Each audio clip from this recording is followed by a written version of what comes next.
Episódio número 4 aqui do podcast do Dr. Tiago Brunet, candidato aí a deputado estadual, né, pelo estado do Rio Grande do Sul. Tudo certo, Tiago? Vamos seguir o nosso bate-papo com o pessoal? Vamos. Tá bem legal, bem produtivo e é isso aí, com informação. Hoje a gente vai falar sobre Farroupilha, né? Município aqui da Serra Gaúcha que te acolheu, né, que tu pôde exercer a tua profissão de médico, né, ginecologista e obstetra. Conta pra gente um pouquinho como foi tua chegada aqui, como foi a tua trajetória profissional e a tua entrada na política como vereador. Bom, a entrada na política ela não aconteceu aqui, né? Como a gente vem conversando, Sim. ela já tinha ocorrido lá em Pelotas. Aqui tu conseguiu o primeiro mandato. Exatamente. Então a gente estava pronto lá, né? Nos formamos, fizemos a especialização necessária, fiz uma pós-graduação em videocirurgia também e aquelas coisas que acontecem na vida que a gente não explica. O Dr. Clayton, então, aqui ele vai a prefeito em 2012. Se elege. Mas antes de se eleger, ele já queria que ele entre em contato lá com um amigo dele, que era o Dr. Afrânio, e a gente é convidado, né, para vir aqui, né, para assumir a clínica dele, para trabalhar, enfim, ele estava saindo e queria alguém que viesse aqui e desse continuidade à clínica, porque senão ele ia ter que fechar a clínica. Sim, para seguir atendendo as pacientes e não deixá-las desatendidas. Exatamente, né? Com essa preocupação que o Clayton sempre teve de não deixar as pacientes desatendidas. Nós viemos para cá, conheci o Clayton, entendi que a cidade era perfeita, né? Que era aquilo que realmente eu gostaria, né? Numa cidade perto de Porto Alegre, uma cidade que nos acolhesse bem e que nos promovesse todas as nossas necessidades, né? Uma cidade completa, né? Eu gostei de Farroupilha quando eu entrei aqui, botei o olho. Por quê? Porque eu sempre fui interiorano, eu gosto do interior, né? Eu jamais moraria em Porto Alegre, uma cidade grande. Mas uma cidade interiorana que nos contempla com tudo, né? Que tem cinema se tu quer ir, né? Aqui em Caxias, pertinho no shopping, que nos dá, tem um bom mercado, tem áreas de lazer, tem boas praças. É uma cidade que não, em princípio, quando eu vim, assim... Comércio pujante, né? Exato, Serviços, indústrias, infraestrutura. infraestrutura, exatamente. E criminalidade pequena também, né? A gente sabe que tem problemas, mas não tem problemas como cidades grandes. Então eu me apaixonei de imediato pela cidade. Falei com o Clayton que viria para cá, mas que precisava de um tempo. Ele queria que eu viesse para cá já antes da eleição. Então eu disse que viria só depois. E foi assim que aconteceu, né? O Clayton ganha a eleição em outubro, eu começo a fazer alguns plantões aqui e dia 15 de janeiro de 2013 eu então faço a minha mudança. Saio de Pelotas e me estabeleço aqui na cidade. Venho eu, a Emineia, né? E o Caetano. O Caetano tinha 2 aninhos aí, né? Então meu filho já se criou aqui. Ele é pelotense, né? Mas ele é um gringuinho, né? Ele é gringo, ele fala como gringo, ele se expressa como gringo. Eu digo, eu tô criando um gringo aqui, né? Bem, né? Eu adoro, assim, né? Ele nos almoços, muitas vezes, porque eu não tenho, né? Embora eu respeite muito e, nossa, tenho o maior carinho, né? Mas eu não consigo. Cudio, pai. Daí ele fala assim, né? Larga uns assim, eu digo, isso aqui não é do pai, isso aqui é, né, dos teus coleguinhas aí e tal, né? Então é bem bacana, assim. E eu cheguei aqui, gente, assim, tem histórias, assim, né? O Itacir Buzete, ele me acolheu quando eu cheguei aqui. Ele não tinha lugar pra morar, ele disse assim, não, vai lá, tem um apartamento, assim. Ele me botou no apartamento, ele disse que me cobrou o aluguel. Ele me deixou, fica aí 3 meses sem pagar aluguel. Então, sensacional. Não é pelo valor, entendeu? Não é pelo valor do não aluguel, mas é pelo carinho da pessoa, de confiar, pela confiança, né? Então, todas as pessoas, desde que eu cheguei aqui, e quando eu vim pra cá, olha, lá os gringos são fechados. A cidade é mais complicada. A cidade é assim, não é que nem aqui em Pelotas, não é que nem na fronteira. Né? Me assustavam, né? Eu cheguei aqui todo cheio de dedos. E eu não vi isso. Entendeu? Eu vi pessoas assim super abertas, pessoas super comunicativas, pessoas... Farroupilha é uma cidade que acolhe bem as pessoas, né? Até porque hoje, vamos lá, a grande maioria das pessoas que moram hoje em Farroupilha não são de Farroupilha, né? Farroupilha cresceu tanto as suas indústrias, o seu comércio, que... Deu oportunidades para pessoas de todos os cantos do estado, né? Que foi uma troca, né? Farroupilha precisava de mão de obra, precisava de pessoas qualificadas, muitas vezes, para atender às necessidades, e essas pessoas também precisavam de emprego, precisavam ir para algum lugar, né? E acharam em Farroupilha aqui o lugar ideal. Eu fui um deles, né? Que me estabeleci aqui. Hoje sou muito feliz aqui. Começamos trabalhando como médico, ginecologista, obstetra no Hospital São Carlos, né? Fazendo meus partos, fazendo meus atendimentos. Quantos partos tu tem aproximadamente até hoje, Thiago? Ai, é meio Isso complicado, estima, assim, né? A gente fala em vários números, mas eu fiz muitos partos também em Pelotas, né? Então, no geral, contando os partos daqui, mais os partos que eu realizei lá em Pelotas, quando lá morei, eu acredito tranquilamente que nós devemos ter chegado uns 4 mil, mais de 4 mil. 4 mil vidas. Tranquilamente, né? Sensacional. É sensacional, 4 mil famílias que tu literalmente A gente participou de forma ativa ali. Então, logo que cheguei aqui, fui designado, né, posteriormente para ser coordenador técnico do ProSaúde, onde a minha ajuda ali naquele momento, o meu auxílio, qual é que foi o meu legado ali? Aquele posto de saúde lá no 1º de Maio. Aquele posto de saúde lá no 1º de Maio foi um projeto que a gente fez parecido com aquele da UBAI, de Pelotas, onde a gente tinha aquela experiência e eu queria botar aquela experiência em prática aqui. E aí a gente fez um pronto atendimento juntamente com um posto de saúde que ficava até a meia-noite aberto, né? Atendendo a população do 1º de Maio, fazendo com que aquele bairro não precisasse se deslocar até o pronto-socorro para atender. E sim, ele tivesse ali o atendimento perto da sua casa. Depois não teve andamento, né, ali com os horários de atendimento. Naquele período, enquanto eu estive na coordenação do ProSaúde, ele funcionou de forma plena, tinha equipes que funcionavam até a meia-noite. Depois, né, o Pedroso era prefeito e ele entendeu que não precisava daquele atendimento expandido até a meia-noite e resolveu tirar do bairro 1º de Maio para colocar ao lado da UPA, ali no centro, né? Isso são questões de visão, de estratégia. Eu acho que a UPA fica muito próxima do pronto-socorro, não precisava ter 2 pronto-atendimento na UPA, né? E a estratégia era fazer com que a comunidade, com que o bairro tivesse atendimento. Então, na minha concepção, foi uma estratégia errada, equivocada, do prefeito na época, Pedroso, mas que a gente respeita, né? E o prefeito tem a caneta na mão, é o gestor e ele faz o que quer. A gente só contribui com ideias. E foi isso que fiz.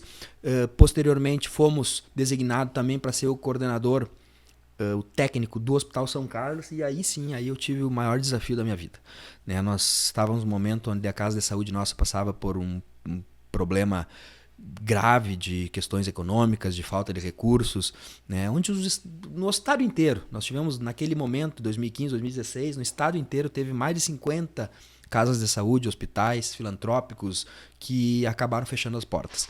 E o Hospital São Carlos não foi diferente. Teve momentos aí tensos aí, que o nosso hospital, que tem 80 e tantos anos, que pensaram em algum momento que talvez aconteceria a mesma coisa.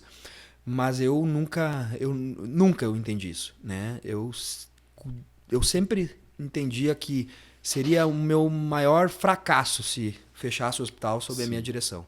Então, eu acho que foi a época que eu mais trabalhei na minha vida, né? O hospital, por falta de pagamento, eu entendo, não quero, né, aqui falar mal. É sabido da comunidade farroupilhense que o Hospital São Carlos passou por muitas dificuldades, né?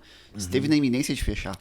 Isso aí, vezes, exatamente. Né? Então, alguns médicos, por falta de pagamento, saíram, e eu entendo, né? O cidadão trabalha, o cidadão quer receber. Eu mesmo fiquei 6 meses sem receber lá, né? 6 meses.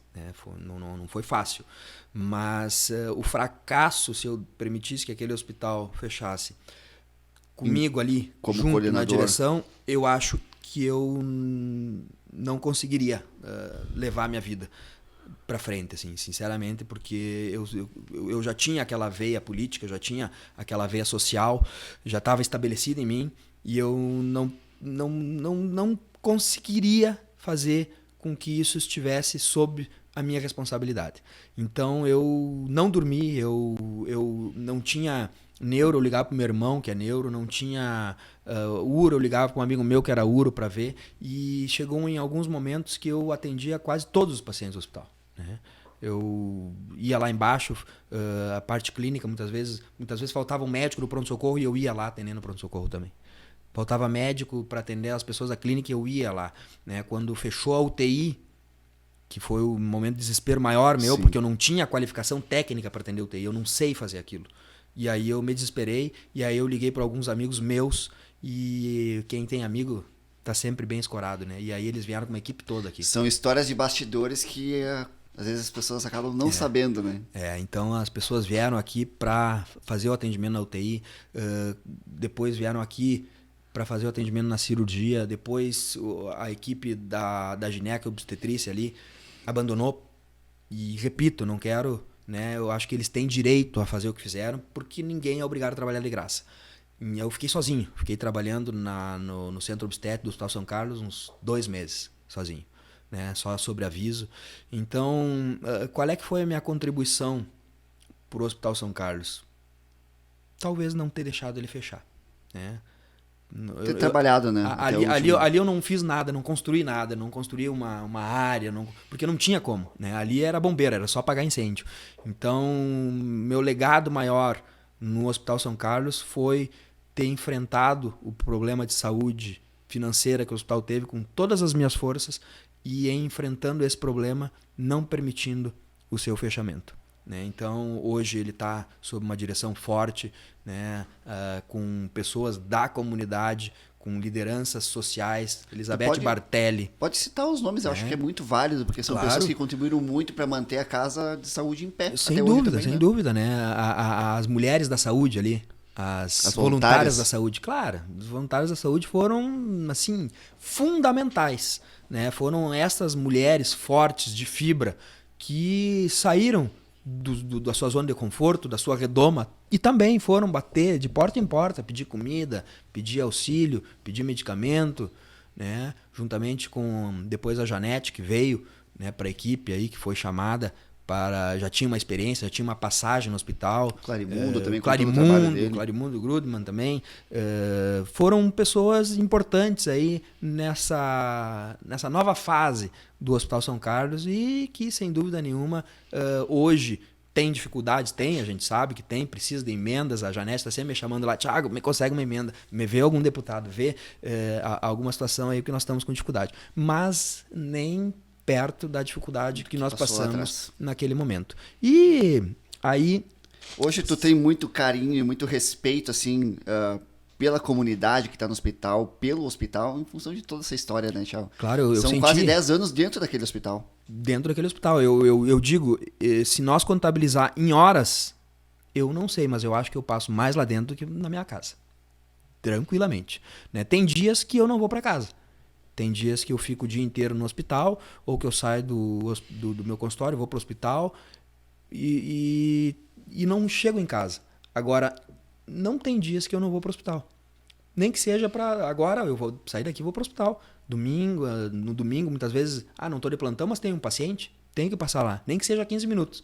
Então eu acho assim, vamos lá. O Thiago está aqui há 10 anos, tem tantos dias aqui. Poucos foram os dias nesses 10 anos que eu não... Pelo menos passei para o hospital para ver uma paciente, alguma coisa assim. Então, o hospital hoje é a extensão da minha casa. Por isso que eu cuido dele como se fosse a extensão da minha casa mesmo, né? E por isso que eu sempre, numa analogia, assim, naquela época, eu sempre disse assim, nós temos que tirar o leite da vaquinha, né? Nós não podemos matar a vaca. Essa é a analogia que eu faço com o hospital, né? O hospital, ele vai nos dar a nossa renda, vai nos ajudar, mas nós não podemos matar ele. Por isso que eu trabalhava sem cobrar naquele momento. Sem cobrar, não. Sem me pagar, 6 meses sem me pagar. E depois, né, é uma situação que eu não gosto muito de falar, mas eu acho que hoje nós estamos aqui, eu acho que é importante. Depois daquele período que eu fiquei sem trabalhar, eu fiz doação daquele valor do hospital, né? Que eu trabalhei sem receber, né? Posteriormente, quando tava as coisas resolvidas, a gente sentou lá e negociou e eu doei 100 mil do meu trabalho, né, da minha atividade laboral, para o Hospital São Carlos, entendendo que o hospital é importante na minha vida e a gente precisa também, como médico, muitas vezes ajudar a nossa casa de saúde. Então... São coisas que não vêm a público, né? E nem precisa, né? Nem Naquele precisa. momento ali não era necessário. Não era necessário. A gente fez, né, não para se locupletar ou para sim. Né, se beneficiar com essa ação, não. Fizemos de coração mesmo. E aí, sem dúvida nenhuma, esse meu trabalho incansável durante esse período no Hospital São Carlos foi o que me deu a minha primeira eleição, né, para vereador. A gente já entendendo que queria subir um passo a mais, que queria participar mais ativamente das questões sociais e políticas da cidade, colocamos nosso nome à disposição, fomos contemplados com 1.193 votos na época, isso em 2016. Uma baita votação. Né? Eu cheguei em casa em 2013. Cheguei em Farroupilha em 2013, dia 15 de janeiro de 2013. Em 2016, 3 anos depois, a sociedade me contempla com 1.193 votos. Né? Então, isso é uma coisa que me deixa muito orgulhoso. Né? E mostra que realmente a gente fez um trabalho legal. Se eleger de primeira, sendo um dos mais votados. É, isso aí. Que legal. Então, e aí depois a gente faz um trabalho aí legal de primeiro mandato. Vem a pandemia, a gente se pronuncia, né, defendendo o trabalho e o trabalhador, defendendo que as pessoas pudessem manter a sua vida o mais normal possível, obviamente sempre usando os EPIs, sempre máscaras, sempre se protegendo, mas que a vida não podia parar. E aí foi uma fala que também tomou proporção no Brasil inteiro, né, Thiago? Nacional, no Brasil inteiro, alguns criticando, outros entendendo que era importante, mas de qualquer forma, eu sempre, Aléferson, na minha vida pública, eu nunca fiquei em cima do muro. Eu sempre me posicionei. Né? Eu preciso me posicionar. Né? Eu estou ali representando parcela da população. E eu entendo também a crítica. Eu não tenho nada contra a crítica. Né? Eu entendo que também eu posso não estar 100% certo. Ninguém está 100% certo. Mas também eu entendo que eu sou pago para dar a minha opinião. Se eu não fizer isso, eu não estou cumprindo de forma plena com aquilo que a população me deu. Então eu sempre me posicionei, nos posicionamos aí, verbalizamos aquilo que estava entalado na garganta de cada cidadão, né? Que queria trabalhar e não podia, né? Os trabalhadores essenciais, não essenciais, aquela loucura toda que a gente sabe. E aí fomos contemplados também com um segundo mandato de vereador, né? Onde também tive uma votação expressiva. Com muito mais candidatos concorrendo. Com muito mais candidatos concorrendo, com menos pessoas indo votar por causa da pandemia, né? Diminuiu o número. E a gente fez 961 votos, mantivemos a terceira colocação, né? Dentro dos eleitos, dos mais votados. E hoje, né? Estamos aí, né? Entendendo que podemos dar um passo a mais, entendendo que podemos sim auxiliar a população de Farroupilha estando lá numa cadeira no Legislativo Estadual. Muito legal essa história, Thiago. Dentro da Câmara, tu foi presidente também, né? Sim, tivemos em 2018 como presidente.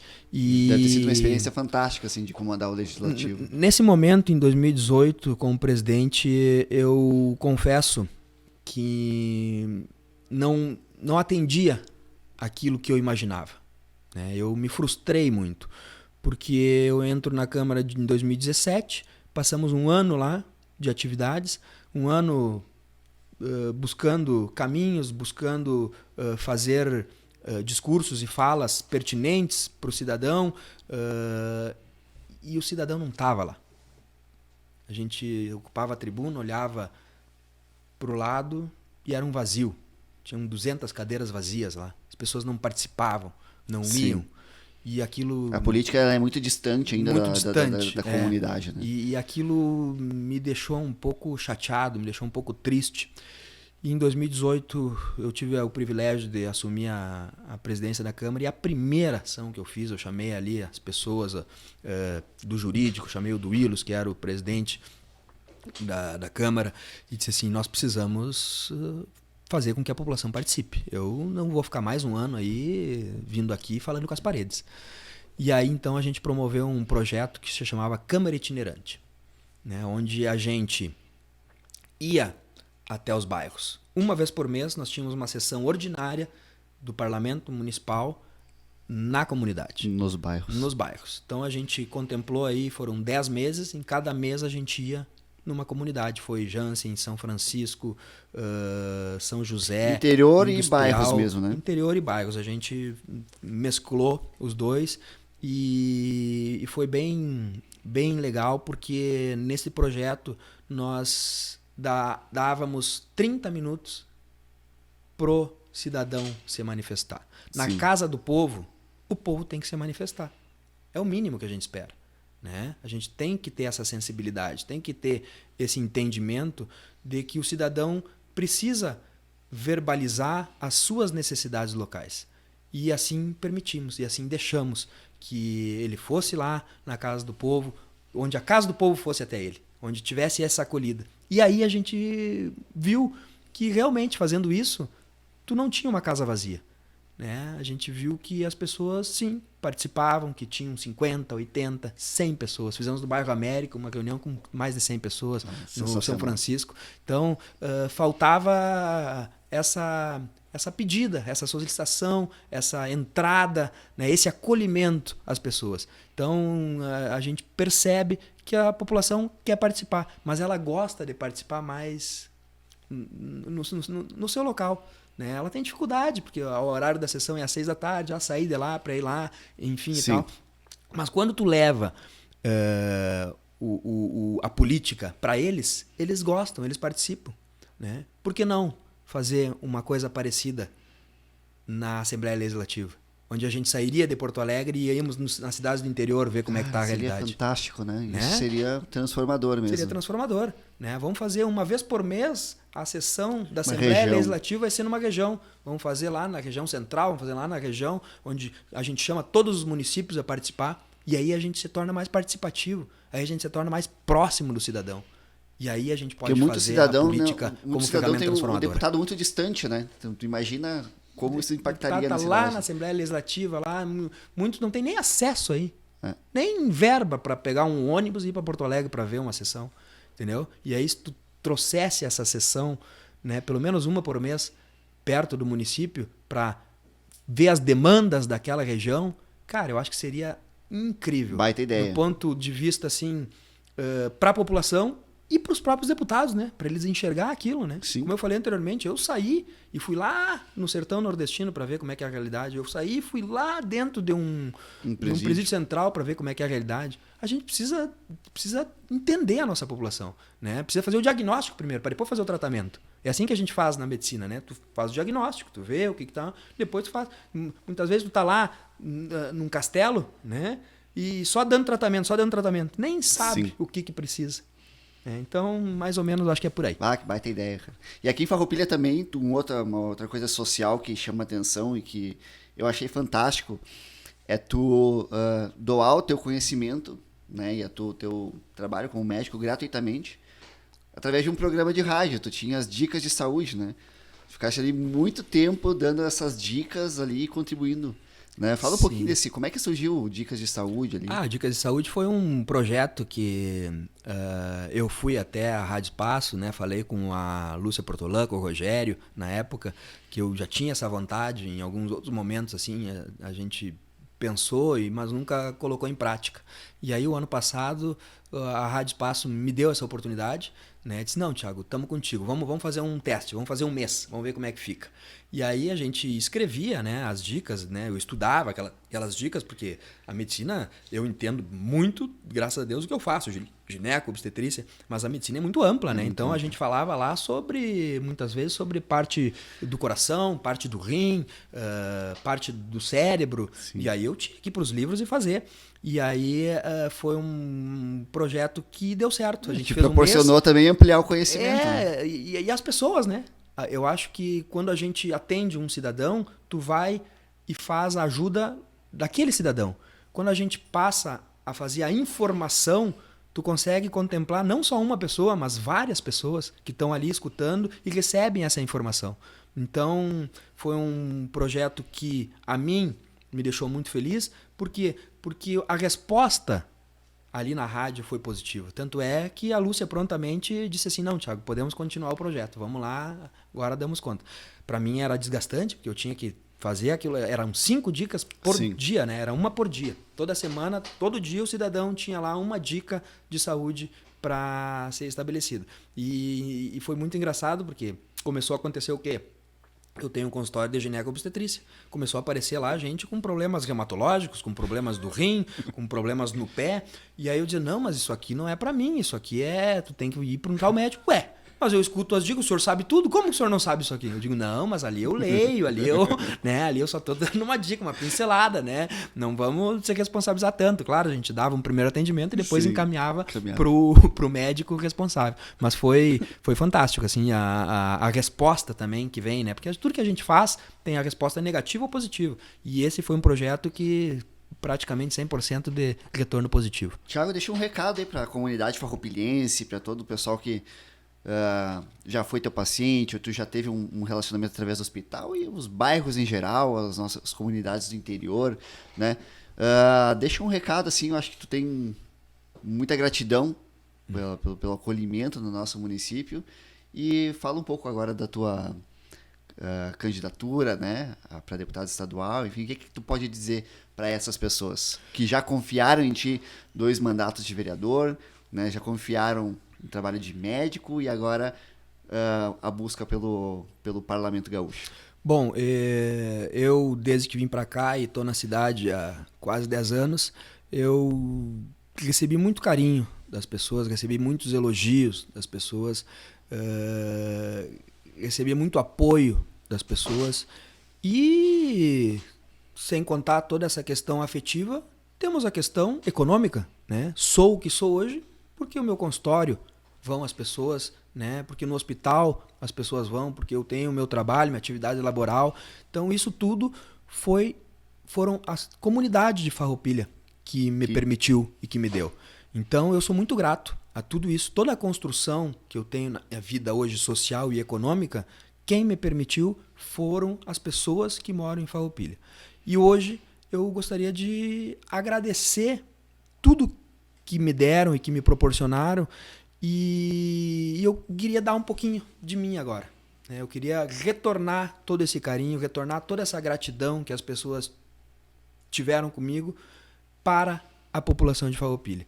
E por isso, hoje coloco o meu nome como candidato a deputado estadual para que a gente possa, sim, lá na Assembleia Legislativa, cuidar das pessoas, cuidar dos farroupilhenses, né? Sempre com entusiasmo, sempre convencido de que, sim, as nossas ações lá na Assembleia serão importantes para o cidadão de Farroupilha, para o cidadão da Serra Gaúcha. Vamos trabalhar com muita força, vamos trabalhar com muita fé de que dias melhores virão e a população de Farroupilha, sim, vai ser contemplada com serviços de melhor qualidade. Esse é o meu desejo e isso é o que eu hoje peço para vocês, tentar fazer com que eu e a nossa equipe que nós vamos ter lá lhe damos de volta como gratidão a tudo que eu já recebi aqui no município. Claro que um deputado estadual, né, Thiago, ele atende a todo o estado, mas Farroupilha, por ser tua casa, tu vai continuar morando aqui.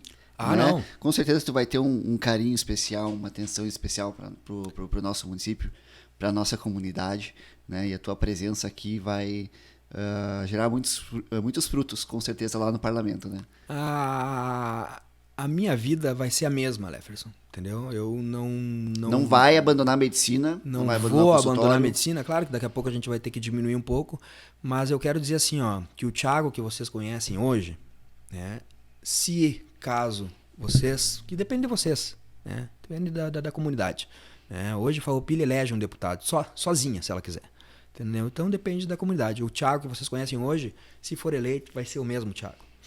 Eu jamais vou fazer e permitir que o poder pequeno até, inclusive, suba para minha cabeça e porque essa é uma das coisas que eu escuto. Ah, mas a gente elege, depois ele some.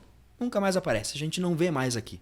Então, eu faço um compromisso hoje com o município de Farroupilha e com a minha família, né? Porque eu não posso sumir. Eu tenho um filho de 12 anos aqui, Jefferson. Eu preciso ver ele crescendo. Ele está numa fase dificílima, né? Ele tem começado agora a me responder, né? Antes ele não respondia, agora ele me responde à altura. E se eu falar alto, ele fala alto comigo. Quem tem filho aqui sabe como é que é. É assim que funciona. Uma puxada de orelha aqui. Né? É, exatamente. Então primeiro eu faço um compromisso aqui com vocês e com meu filho. Eu não vou morar em Porto Alegre, né? Se eu for eleito, eu vou continuar morando aqui em Farroupilha, vou continuar almoçando nos restaurantes que eu almoço, vou continuar andando, caminhando no centro da cidade, como eu sempre fiz, vou continuar fazendo as mesmas coisas que eu sempre fiz. Porque eu acho que essa representação tem que estar presente, né? Ela tem que se fazer representação de verdade. E a minha vida mostra que eu sempre tentei fazer essa representação desde a Câmara Itinerante, desde a questão do SAMU em Pelotas, e não vai ser diferente agora, né, se a gente conseguir ser contemplado com uma cadeira lá no Legislativo, vai ser igual. Nós vamos representar a população. Por quê? Porque é isso que o deputado estadual tem que fazer. Política não é profissão, né? Política, principalmente no âmbito legislativo, não é profissão. O legislativo tem que fiscalizar o executivo, né, e colaborar com as suas ideias, com as suas leis, com a sua forma de ser, para que possa contemplar a população. Legislativo é um elo de ligação entre o poder executivo, que executa as tarefas e a comunidade. E é isso que eu tenho feito aqui no Poder Legislativo Municipal, e é isso que eu quero fazer lá no Poder Legislativo Estadual. Show de bola. Thiago, obrigado aí. Então a gente encerra o 4º episódio. Falamos um pouco apanhado aqui da tua vida, Farroupilha, na Serra. E seguimos aqui com o podcast do Dr. Thiago Brunet. 12022. Um abraço a todos.